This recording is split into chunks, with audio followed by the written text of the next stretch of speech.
Biz Azərbaycan ustaları Zahide Şahin'in Antalya'daki yanında olduğu misafir kimi teşekkürler. Rica ederim hocam. Her zaman başımız gözümün üstünde yeriniz var. Navroz, Antalya. Tabii beni ilk master çıkardı hocam. Dünyada 0-1 sertifika. Makineyle kıl tekniği. Ali de benim öğrenci. Mən Emil Hamoğlu, Antalya'dayam. Zahide Şahin'in misafiriyəm.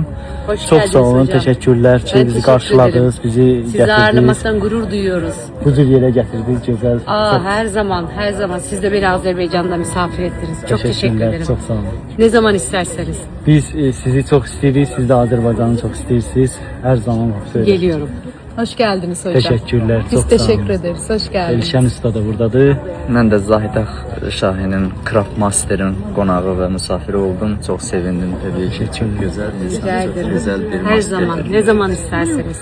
Babayev de buradadır, bizim çempionumuz, Azerbaycan çempiyonudur. O da burada. Hamımız buradayıq. Teşekkürler, çok sağ olun, var olun. Biz Türkiye'ye gələndə özümüzü yad hiss eləmirik. Siz burada varsınız və Türkiye bizim üçün ikinci doğma vətəndir, yəni bir vətəndir. Yəni sanki biz bir şəxsi vəsiqə ilə gəldik buraya. Yəni.